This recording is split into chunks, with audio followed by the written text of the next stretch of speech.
네, 오늘 하나님께서 주시는 말씀은 빌립보서 2장 12절에서 16절까지 말씀인데요. 저와 여러분이 한 절씩 우리 함께 교독하겠습니다. 그러므로 나의 사랑하는 자들아, 너희가 나 있을 때뿐 아니라 더욱 지금 나 없을 때에도 항상 복종하여 두렵고 떨리는 너의 구원을 이루라. 너희 안에서 행하시는 이는 하나님이시니 자기의 기쁘신 뜻을 위하여 너에게 소원을 두고 행하게 하시나니 모든 일을 원망과 시비가 없이 하라. 이는 너희가 흠이 없고 순전하여 어그러지고 거스르는 세대 가운데서 하나님의 흠없는 자녀로 세상에서 그들 가운데 빛들로 나타내며, 우리 함께 읽으실까요? 생명의 말씀을 밝혀 나의 다름질이 헛되지 아니하고 수고도 헛되지 아니하므로 그리스도의 날에 내가 자랑할 것이 있게 하려 함이라. 아멘. 네, 오늘은 빌립보서 말씀을 통해서 하나님의 자녀답게 삽시다라는 제목으로 말씀을 나누겠습니다. 제가 여러분에게 책 한 권을 좀 소개하고 싶은데요.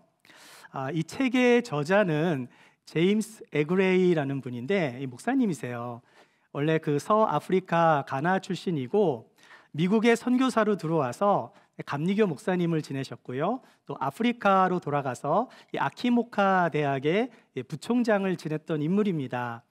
그의 책 The Eagle That Would Not Fly, 한국어로요, 2001년도에 날고 싶지 않은 독수리라는 번역으로 그림책으로 소개가 되었어요. 자, 이 책의 내용은 이렇습니다. 한 남자가 산속에서 어린 독수리를 잡아가지고 와요. 자, 그래서 우리 안에 독수리를 넣고 이제 집에서 오리와 닭과 함께 이렇게 키우는 거예요.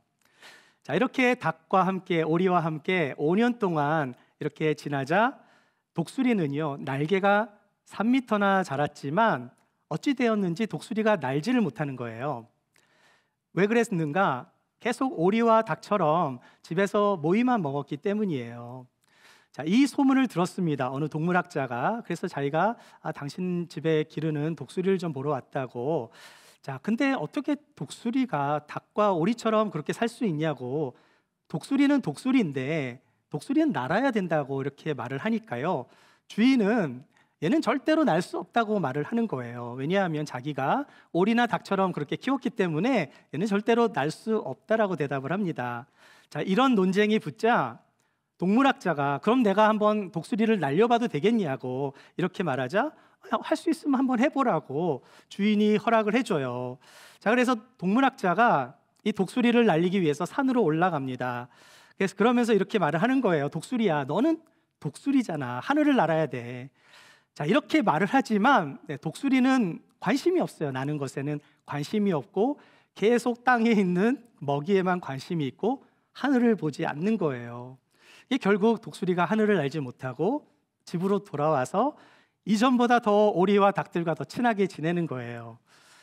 동물학자는 다 포기를 하고 싶은 마음이 너무나 간절했지만 그래도 포기하지 않고 마지막으로 독수리를 이제 산으로 데리고 갑니다. 하지만 이번에도요, 아무 반응이 없는 거예요. 동물학자는 정말 안 되는 건가 하고 포기를 하려고 했어요. 자, 그런데 갑자기 독수리가요, 하늘에 뜬 태양을 보자 어떻게 되었을까요? 갑자기 눈이 동그래지면서 막 눈이 이글거리기 시작한 거예요. 태양을 보자 자기 정체성을 찾게 됩니다. 왜죠? 눈이 이글거렸으니까. 독수리가 영어로 뭐예요? 이글. 이 얘기는 제가 만들어낸 얘기고요. 책에는 없어요. 자, 아무튼 독수리가 태양을 보자 눈이 막 이글거리면서 이글이 된 거예요. 정체성을 찾으면서 날개를 펴자 어떻게 됐을까요? 높은 하늘을 날게 된 것입니다. 사실 이 책은요, 이 제임스 어그레이가 이 자신의 조국인 가나를 계몽시키기 위해서 쓴 책이에요. 당시 영국 사람들이 가나를 무력으로 지배할 때였거든요. 그러니까 흑인 사람들은 사람 취급을 받지 못했고요, 마치 동물 취급을 당하면서 마치 그냥 집어주는 대로 모이를 먹듯이 그렇게 닭처럼 오리처럼 다스림을 받았던 거예요. 자, 그래서 이 흑인 목사님이 그러한 흑인들을 위해 이 책을 쓴 겁니다. 아프리카인들이요, 우리는 다 똑같은 동등한 인간으로 태어났다는 거죠. 그런데 백인들은 우리를 닭이라고, 오리라고 가르쳐서 우리도 모르게 우리 스스로가 닭으로, 오리라고 생각하고 그렇게 살아간다는 거예요. 근데 여러분은 하늘을 날아야 하는 독수리입니다. 인생의 날개를 활짝 펴세요.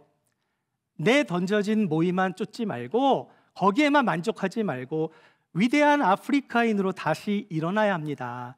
그런 꿈과 희망을 가지라고 계몽운동을 한 거예요. 우리 사랑하는 여러분, 우리가 이 땅에서 구원받은 자로 살아가야 하는데 세상의 모의에만 관심이 빠져서 날개를 펴지 못하고 있지는 않습니까? 구원받은 자녀로서 우리가 어떻게 살아야 하고 왜 살아야 하는지 알아야 하는데 마치 날고 싶지 않은 독수리처럼 난 지금이 좋아, 난 이대로가 좋아, 날고 싶지 않아, 이 정도면 됐어. 내가 어떻게 하나님의 자녀로 살아가는지 보다 세상 속에 안주하며 살고 있지는 않습니까? 우리가 하나님의 자녀로서 꿈이 있나요? 내 안에 하나님이 주신 감격으로 오늘도 내 가슴이 뛰고 있습니까? 나를 향한 하나님의 부르심과 뜻을 위해 지금 내가 전진하며 달려가고 있습니까? 독수리는 독수리로 살아야 하는데 날고 싶지 않은 독수리와 같이 나의 삶이 그렇게 하루하루 안주하며 살아가고 있지는 않습니까? 여러분이 예수 그리스도를 믿어 구원의 선물을 받으셨다면 여러분은 하나님의 존귀한 아들과 딸들이에요. 그렇다면 여러분은 이 땅에서 하나님의 자녀답게 살아가야 하는 거예요. 오늘 본문을 보시면 빌립보서 2장 12절에서 하나님의 자녀들이 이 땅에서 어떻게 살아야 하는지를 말씀해 주고 있습니다. 하나님의 자녀답게 삽시다. 첫 번째로 나눌 말씀은요, 우리는 이 땅에서 구원을 이루어가는 삶을 살아야 돼요. 자, 우리 옆에 분과 함께 구원을 이루며 살아갑시다. 인사 한번 나누시죠. 구원을 이루며 살아갑시다. 네, 우리 함께 12절 같이 한번 읽어보겠습니다. 시작.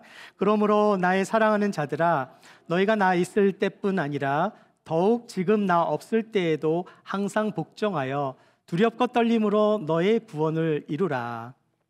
자, 여러분 성경을 읽을 때 여기 그러므로라는 단어가 나오면 어떻게 읽어야 된다 그랬죠? 그 앞에 있는 문장을 한번 읽어봐야 된다고 말씀을 나눴잖아요. 자, 오늘 이 말씀의 앞에 문장은 어떤 말씀이 있을까요? 아마 여러분 잘 아시는 말씀일 텐데 6절부터 8절까지 말씀 한번 읽어보겠습니다. 시작. 그는 근본 하나님의 본체시나 하나님과 동등됨을 취할 것으로 여기지 아니하시고 오히려 자기를 비워 종의 형체를 가지사 사람들과 같이 되셨고 사람의 모양으로 나타나사 자기를 낮추시고 죽기까지 복종하셨으니 곧 십자가에 죽으심이라. 여러분, 예수님은 어떤 분이세요? 예수님은 근본적으로 하나님의 본체시다. 그러나 하나님과 동등됨을 취하지 않으셨대요. 자, 근본이 하나님과 본체라는 말씀은요, 예수님의 신성을 말씀하는 거예요. 즉 예수님은 하나님의 속성과 본질을 모두 소유하고 계신 하나님이라는 말씀이에요. 다시 말해서 하나님과 동등하신 분이 예수님인데 그분이 어떻게 오셨답니까? 사람의 모양으로 오셔서 자기를 낮추시고 죽기까지 복종하신 사건이 어떤 사건이에요? 십자가에 죽으신 사건이에요. 그 예수님을 하나님께서 어떻게 하셨나요? 9절에서 11절 말씀 같이 한번 읽어보실까요? 시작. 이러므로 하나님이 그를 지극히 높여 모든 이름 위에 뛰어난 이름을 주사 하늘에 있는 자들과 땅에 있는 자들과 땅 아래에 있는 자들로 모든 무릎을 예수의 이름에 꿇게 하시고 모든 입으로 예수 그리스도를 주라시나여 하나님 아버지께 영광을 돌리게 하셨느니라. 여러분, 이 말씀 보니까 어떤 찬양이 생각납니까? 혹시 이 찬양 생각나지 않으세요? 모든 이름 위에 뛰어난 이름, 같이 해볼까요? 예수는 주, 예수는 주, 모두 무릎 꿇고 경배를 드리세, 예수는 만유의 주니. 네, 바로 이 말씀이 오늘 9절에서 11절까지 말씀이에요. 하나님은 십자가에서 죽으시고 부활하신 예수님을 지극히 높이셔서 하늘에 있는 자들과 땅에 있는 모든 자들과 땅 아래에 있는 그 모든 자들에게 예수님께 무릎 꿇게 하시고 모든 입으로 예수를 주라 시인하게 하셨고요. 또 하나님께 영광을 돌리게 하셨어요. 이 말씀을 하고 나서 주신 말씀이 바로 오늘 본문의 말씀이에요. Therefore, 그러므로 예수님께서 이렇게 우리를 위해 돌아가시고 부활하시고 나서 우리가 해야 되는 게 무엇인가? Therefore 뭐예요? 어떻게 살아야 합니까? Therefore 그러므로 나의 사랑하는 자들아, 너희가 나 있을 때뿐 아니라 지금 나 없을 때에도, 사도 바울이 말한 겁니다. 내가 없을 때라도 항상 주님께 복종하여 두렵고 떨림으로 너의 구원을 이루라는 말씀이에요. 여러분, 예수님을 믿으면 구원을 받아요, 안 받아요? 받죠. 그런데 사도 바울은요, 빌립보 교인들에게 항상 복종하여 두렵고 떨리는 마음으로 너의 구원을 이루라고 말씀해요. 아니, 너희가 십자가에서 죽으시고 부활하신 예수님을 믿음으로 구원을 받았으니 이제 잘 살면 된다라고 말씀하는 게 아니라요, 두렵고 떨리는 마음으로 너의 구원을 이루랍니다. 이 말씀이 뭘 의미하는가? 아니, 예수님만 믿으면 구원받는 거 아니에요? 근데 사도 바울이 뭐라고 말해요? 구원을 이루라는 말씀을 주신 거예요. 자, 그렇다면 우리는 이 구원을 이룬다라는 말이 뭘 의미하는지를 알아야 되잖아요. 이루라는 헬라어는요, 카테르 가조마이예요. 자, 이 뜻은 이루다라는 뜻도 있지만 성취하다, 달성하다, 완수하다 이런 의미가 또 들어있어요. 그리고 이 시제가, 이 한국말에는 이 시제가 좀 정확하지 않거든요. 근데 영어나 뭐 헬라어 이런 데에는 시제가 있죠. 현재 진행형입니다. 현재형이에요. 다시 말해서 구원을 이룬다라는 게 어떤 말이죠? 멈추는 것이 아니라 계속 가야 한다라는 거예요. 우리의 구원은 계속 가는 겁니다. 어떻게 가야 됩니까? 어떤 일이 완성될 때까지 계속 가야 한다라는 거예요.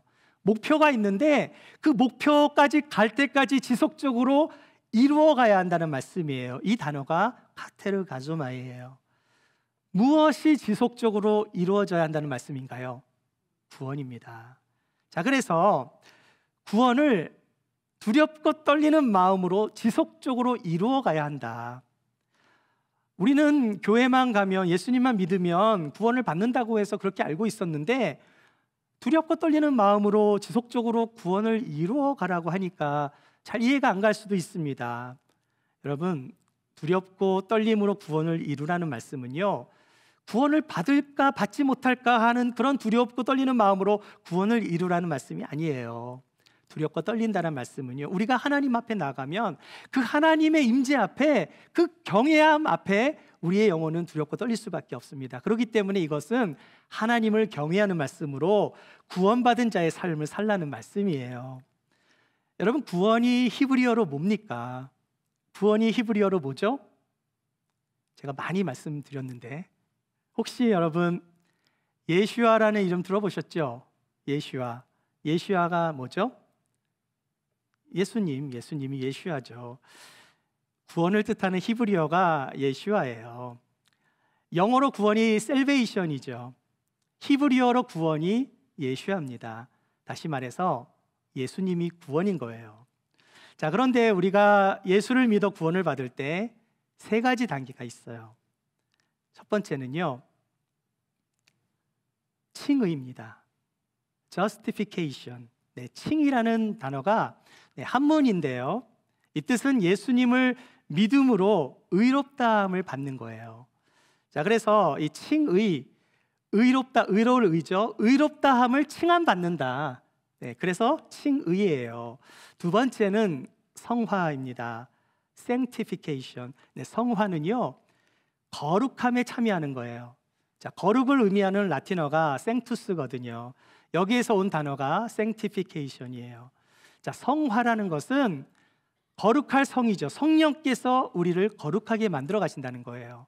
예수님을 믿고 주님을 만나는 날까지 이 성화는 계속 이어지는 것입니다. 그리고 세 번째는 뭡니까? 영화예요. glorification. 영화는요, 쉽게 말해서 우리가 하나님의 나라에 들어갑니다. 우리가 이 땅에서 삶을 다하면 어디로 가죠? 우리가 천국에 가잖아요. 영화로운 삶을 살게 되는 것. 우리가 구원을 받아 천국을 가면 영화롭게 되는 것, 이것이 영화예요. glorification. 자, 따라서 이 구원에는요, 칭의와 성화와 영화, 요 세 가지 요소가 모두 담겨져 있는 것인데, 제가 그림으로 다시 한번 설명을 해드릴게요. 자, 여러분이 예수님을 처음 만나셨어요. 처음 예수님을 만나면 칭의가 시작이 된다 그랬잖아요. 의롭다함을 칭함 받는다 그래서 칭의입니다. justification. 자, 그러니까 칭의는 뭐예요? 믿음의 시작이 되는 겁니다. 여러분, 예수님 언제 믿으셨어요? 혹시 기억하시는 분? 예수님 언제 만나셨는가? 언제 영접하셨는가 기억하세요? 과거에 만나셨겠죠. 네, 미래에 만나실 건가요? 미래에 만나신다는 분들이 계시면 아직 예수님을 영접하지 않으신 분들이고, 모든 분들이 예수님을 믿고 이 자리에 오셨다면 이미 예전에 예수님을 믿으셨을 거예요. 그 사건은 과거에 있었던 사건입니다. 자, 하지만 이 날을 언젠지는 우리가 기억은 잘 못하잖아요. 아마 예전에 어릴 때인지 하여튼 그때 언제 어떤 사건을 통해서 예수님을 믿었다면 그 믿음의 사건은 과거의 사건이 되는 거예요. 맞습니까? 자, 예수님을 믿었을 때 칭의가 일어나요. 그게 뭡니까? 의롭다함을 받는 거예요. 이 칭의는요, 이때 믿었지만 우리가 구원을 받을 거라는 것을, 이건 미래적이잖아요. 이때 이미 이 구원을 받을 거라는 것을 개런티를 받는 겁니다. 이 믿음의 사건을 통해서. 근데 이 영화는 미래적이에요. 아직 이 땅에서 실현되지는 않았습니다. 우리가 보통 교회를 다니면, 예수를 믿으면 천국에 가고 구원받는다는 사실을 모두 다 알고 있어요. 자, 그런데 지금 우리가 살고 있는 지금 시간은 뭐죠? 프레젠트잖아요. 현재입니다. 우리는 과거에 살지 않고 미래에 살진 않아요. 현재를 살고 있잖아요. 예수를 믿고 칭의를 받았습니다. 그리고 이제 우리는 우리가 이 땅의 삶을 다하면 하나님을 만나는 천국으로, 미래의 삶을 살게 될 거예요. 자, 그렇다면 우리가 현재 살고 있는 삶은 뭐예요? 믿음의 여정, 이게 바로 그리스도의 삶인 거예요. 현재 우리는 어떤 삶을 살고 있는 거예요? 성화의 삶을 살고 있는 것입니다. 이것이 바로 그리스도의 삶을 살고 있는 거예요. 따라서 구원의 완성은 미래적 개념이지만 우리는 지금 현재를 살아가고 있기 때문에 우리는 지금 구원을 이루어가고 있다라고 말할 수 있는 거예요.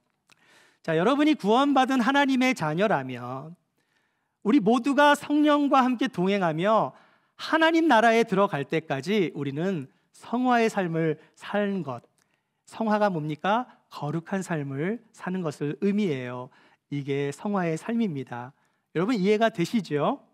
자, 따라서 예수님을 믿고 계신 여러분 모두는요, 우리 모두가 그리스도인의 삶을 살아가고 있는데 이게 뭐라고요? 성화라는 거예요. 여러분 최근에 한국 드라마 중에 폭삭 속았수다라는 드라마가 전 세계 사람들의 눈물을 막 흘리게 만드는, 감동을 주는 그런 드라마가 지금 계속 상영되고 있는데요. 폭삭 속았수다라는 말이 제주도 말로 무척 수고하셨습니다라는 말이에요.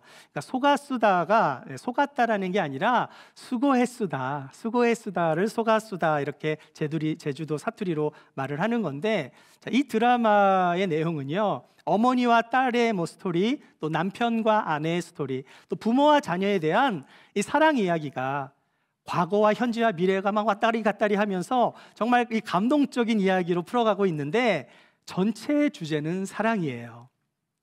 그 사랑 이야기 속에 슬픔과 행복과 헌신이 모두 담겨져 있어요. 그리고 마지막 컷에 그 사랑을 남기고 이제 떠난 남편에게 무척 수고했다고, 폭삭 속았수다라는 말로 이 끝을 맺고 있는데요. 굉장히 감동적인 드라마고 아마 올해의 드라마가 되지 않을까 싶어요. 저는 오늘 이 말씀 왜 나누는가? 우리가 언젠가 우리가 이 땅에서 예수님을 믿어서 칭의를 받고 성화의 과정을 거쳐 글로리피케이션, 영화의 삶을, 하나님을 만나게 될 때 천사들이 우리를 마중 나와서 폭삭 속았수다 이렇게 말을 할지 모르겠어요. 사랑하는 여러분, 우리의 구원은 현재 진행형입니다. 예수님을 믿음으로 구원을 받았지만 아직 영화에 이르는 구원은 오지 않았어요. 하지만 그 구원이 불완전한 구원은 아니에요. 우리는 완전한 구원을 위해서 지금 성화의 삶을 살아가고 있는 것입니다. 제가 한번 예를 들어볼게요. 혹시 갓난아이가 어머니 뱃속에서 태어날 때 다 자란 아이처럼 하이 맘 나시느라고 힘들었죠. 얼마나 힘들었습니까? 폭삭 속았수다 이러면서 나오는 아이는 없잖아요. 아이는 태어나면 그냥 무조건 울어요. 이 험난한 세상 내가 어떻게 살아야 되나 고민하면서 울지 않습니다. 그냥 아무 고민 없이 그런 염려 때문에 우는 게 아니라 그냥 우는 거예요. 피지컬리 우는 겁니다. 좀 과학적으로 이걸 설명한다면 엄마 뱃속에서 그동안에는 이 엄마 뱃속에 물속에서 그 물이라 그래도 되나요? 제가 무식해가지고 양수, 네, 양수. 그 양수에서 숨을 쉬려면 탯줄로 쉬는 거잖아요, 숨을. 근데 탯줄로 숨을 쉬다가 처음으로 밖으로 나와서 폐로 숨을 쉬어야 되니까 호흡에 새로운 환경에 적응하기 위해서 우는 거거든요. 울지 않으면 큰일 나잖아요, 그렇죠? 그러니까 아이는 태어나면 그냥 우는 거예요. 똥오줌 못 가려요. 그럼에도 불구하고 그 아이는 사랑받는 사람으로 태어난 거예요. 그렇게 아이가 자라나면서 똥오줌도 가리게 되고 또 부모도 알아보고 철도 들고 또 성인이 되어 결혼을 하면 또 자녀도 낳고, 자 그러면서 부모의 마음을 이해하는 장성한 그런 분량으로 성장하게 되는 것입니다. 따라서 갓난아이는요, 성인으로 자라가기까지 많은 시간이 필요하지만 그 아이는 처음부터 사람으로 태어나서 사람으로 성장해서 죽는 거예요. 마찬가지입니다. 구원은요, 예수 그리스도를 믿음으로 칭의가 시작되어 구원이 시작되지만 그 구원은 성화의 과정을 통해서 계속 성장해 나가야 하는데 이게 바로 구원을 이루어가는 삶이 되는 거예요. 자, 그렇다면 성화의 삶이 중요해요? 중요하지 않아요? 중요하죠. 왜 중요합니까? 우리의 모든 현재적 삶이 구원과 연결이 되어 있기 때문에 그런 거예요. 여러분의 지금의 삶이 성화의 삶인데 우리의 삶은 여기서 끝나는 게 아니라 영화의 삶으로 연결이 되어 있기 때문에 지금의 삶이 굉장히 중요한 거예요. 아이에게 성장이 멈췄다고 한번 생각해 보세요. 아이가 정상적으로 성장하기 위해서는 교육도 받아야 하고 좋은 음식도 먹고 또 사랑을 받으며 자라나듯이 우리는 성화를 통해서 믿음이 자라나고 열매 맺는 삶을 살며 구원을 이루어가고 있는 것입니다. 내가 성화의 삶을 잘 못 살아간다 할지라도 너무 염려하지는 마세요. 왜입니까? 우리의 구원을 완성시켜 주시는 분은 하나님이시거든요.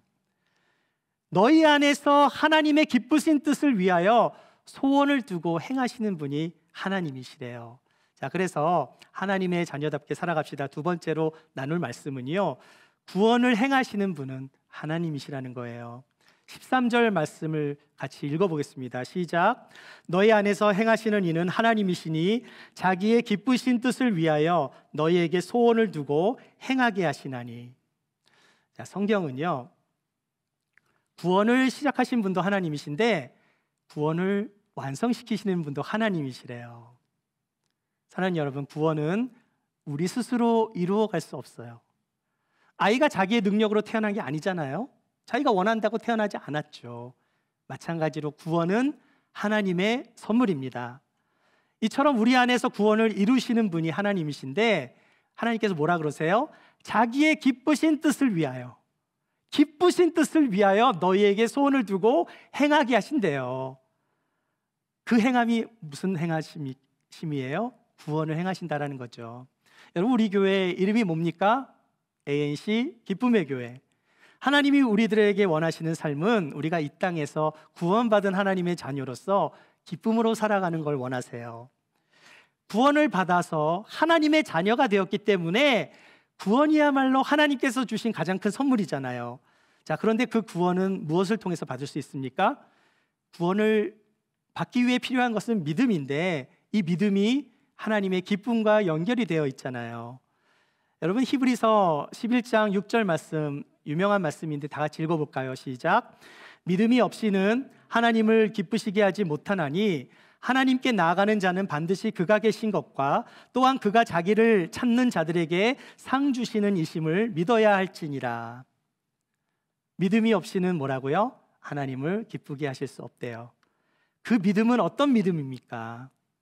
하나님의 살아계심을 믿는 믿음이고요, 예수 그리스도를 통해 구원해 주시는 그 하나님의 놀라운 은혜의 믿음이고요, 또한 하나님을 간절히 찾는 사람들에게 상 주시는 이심을 믿는 믿음이 되는 거예요. 보상을 주신답니다, 믿는 자에게. 여러분, 그 하나님을 만나고 싶지 않으세요?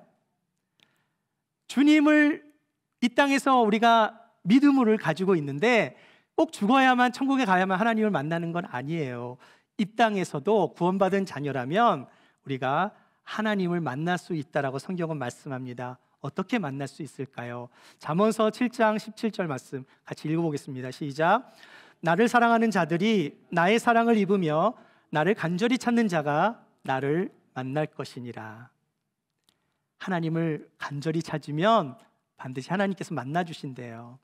여러분, 간절히 찾는다라는 문자적 의미는요, 아침에 일어나면서 부지런하게 하나님을 찾는 사람을 의미해요.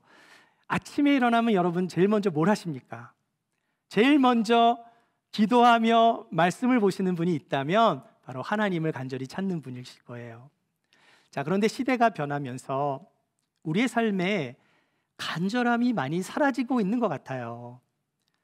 세상이 너무 편하고 좋아서 그런지 사실 구하지 않아도 우리한테 주어지는 게 얼마나 많습니까? 웬만한 필요한 것들 다 갖고 있잖아요. 하나님께 구할 것이 별로 없어요, 요즘 세상에는. 우리가 너무 많은 것을 가지고 있다 보면 하나님을 덜 의지하고 하나님을 덜 찾게 되는 가능성이 많은 거예요. 때로는 우리가 너무 많은 것을 가지고 있다 보니까 마음의 간절함도 자꾸 사라지고 우리가 기도해야 되는데 기도가 약해질 수밖에 없어요. 우리 사랑하는 ANC 기쁨의 교회 성도님들은 이런 상황 속에서도 하나님에 대한 기대와 간절함이 회복되기를 소망합니다. 하나님은 자녀된 우리들을 너무나 사랑하시지만 우리가 세상 가운데 빠져서 하나님의 뜻대로 살아가지 않는다면 때로는 하나님께서 우리들에게 고난을 허락하셔서 하나님을 간절히 찾도록 하실 때도 있으세요. 우리의 고난과 결핍이 만약 하나님을 더 깊게 의지하게 만들고 하나님을 더욱 간절히 찾는 도구로 쓰여진다면 그 고난과 결핍은 축복이 될 수 있는 것입니다. 그러나 저는 여러분에게 부탁드려요. 고난 때문에 하나님을 찾는 것이 아니라 범사에 하나님을 찾으시며 하나님을 기뻐하시는 여러분이 되시기를 축복합니다. 하나님 우리들에게 모든 것을 다 주셨잖아요. 무엇을 주셨습니까? 여러분, 로마서 8장 32절 말씀 잘 아는 말씀이지만 다시 읽어보겠습니다. 시작. 자기 아들을 아끼지 아니하시고 우리 모든 사람을 위하여 내주신 이가 어찌 그 아들과 함께 모든 것을 우리에게 주시지 아니하겠느냐. 하나님께서 주실 수 있는 가장 큰 상이 뭐예요? 우리에게 예수 그리스도를 보내주신 사건이잖아요. 하나님은 우리를 위하여 독생자 아들을 아끼지 않으시고 내어주셨어요. 이게 무엇입니까? 하나님의 은혜입니다. 우리는 믿음으로 구원을 받는 것만이 아니라 하나님의 은혜로 구원을 받는 거예요. 하나님께서 모든 것을 우리에게 다 주셨는데 그 은혜가 얼마나 큰 은혜입니까? 여러분, 신앙생활은요, 예수님만 믿으면 끝, 이게 다가 아니에요. 믿고 난 다음의 삶이 중요한 거예요. 그것이 구원을 이루는 삶이고요, 그것이 성화의 삶이고 그것이 하나님을 기쁘시게 하는 열매 맺는 삶이 되는 거예요.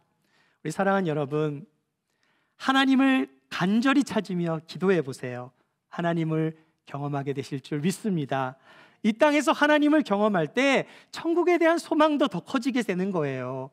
예수님을 믿는다라는 것이 단지 죽으면 천국에 가는 보험 정도로만 생각하시면 안 돼요. 하나님은 우리가 이 땅에서 자기의 기쁘신 뜻을 위하여 우리에게 소원을 주신다고 말씀하고 계세요. 이 땅에서의 삶이 그래서 중요한 것입니다. 이 땅에서 하나님을 많이 경험하면 경험할수록 천국에 대한 소망이 더 커지게 돼 있는 거예요. 하나님을 간절히 찾으십시오. 하나님께서 여러분을 만나 주실 것입니다. 마지막으로 하나님의 자녀답게 살아간다는 것은요, 세상의 빛으로 살아가는 거예요. 자, 15절 말씀 마지막으로 한번 읽어보겠습니다. 시작.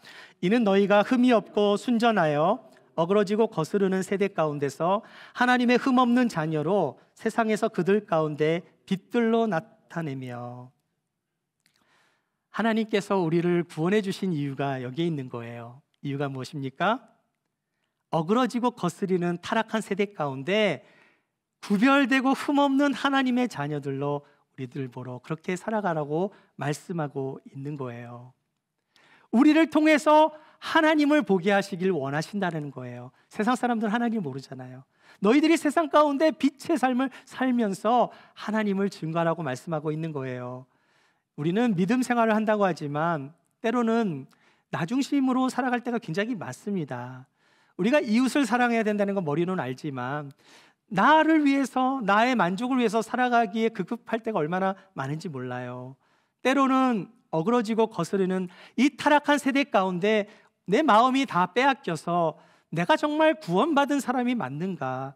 날마다 이렇게 죄를 짓고 사는데 내가 과연 하나님의 자녀가 맞는가? 괴로워하며 스스로 질문을 할 때도 있을 거예요. 여러분, 그런 마음이 들 때 너무 상심하지 마세요. 너무 실망할 필요 없습니다. 왜 그렇습니까? 여러분은 스틸 구원받은 사람이기 때문에 그래요. 구원받지 않은 사람들은 이런 생각도 하지 않습니다. 사랑하는 여러분, 우리가 구원을 받을 수 있는 유일한 이유는 내가 완벽해서가 받는 게 아니잖아요.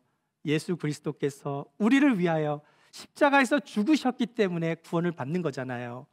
내가 죽어야 할 그 자리에 예수님이 나 대신 죽으셨기 때문에 우리에게 구원의 길이 열린 것입니다. 자, 그런데 구원을 받은 너희들에게 하나님께서 원하시는 삶이 있다라는 거예요. 그것은 바로 성화의 삶인 거예요. 하나님은 우리가 이 땅에서 거룩한 하나님의 자녀로 살아가기를 원하시는 거예요.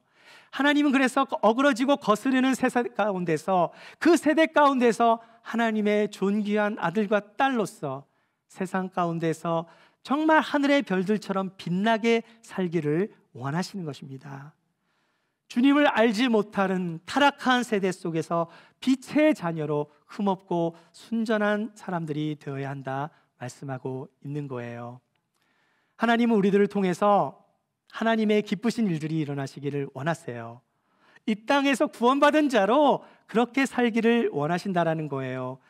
그 구원의 열매들을 타락한 세대 가운데서 찾으신다고 말씀합니다.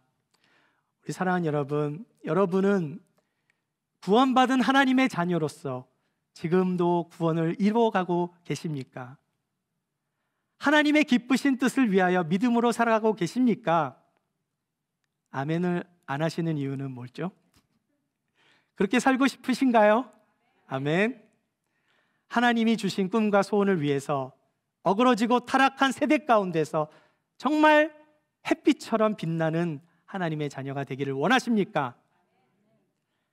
만일 그렇지 못한다면 다시 십자가로 돌아가시면 돼요. 십자가의 보혈로 나를 깨끗게 하고 정결케 하고 회개하고 난 다음에 다시 새로운 영혼을, 새 영혼을, 은혜를 덧입어서 하나님의 거룩한 백성으로 이 땅에서 살아가시면 되는 거예요. 하나님은 여러분이 이 땅에서 땅만 쳐다보며 날고 싶지 않은 독수리가 아니라 하늘을 향하여 주님을 바라보며 힘차게 날아오르기를 원하십니다. 비록 나의 환경이 힘들고 어렵고 절망스러울지라도 우리를 구원으로 인도하시고 역사하시는 그 하나님의 말씀을 붙잡고 믿음으로 살아간다면 메마른 우리의 삶에서 구원을 이루시는 하나님의 능력이 나타날 줄 믿습니다. 사랑하는 여러분, 구원을 이루어 가십시오. 그런데 그 구원의 시작과 끝은 언제나 주님이 함께 하시는 삶이에요. 주님의 손을 놓지 마세요. 그런데 주님은 여러분의 손을 꼭 잡고 계시다는 사실을 잊지 마시기 바랍니다. 하나님께서 맡겨주신 이 땅에서 그리스도의 십자가의 은혜를 우리가 날마다 기억하고 어그러지고 거스르는 이 세대 속에서 구원을 이루어가며 빛의 자녀들로 살아가시는 저와 여러분이 되시기를 주의 이름으로 축원합니다.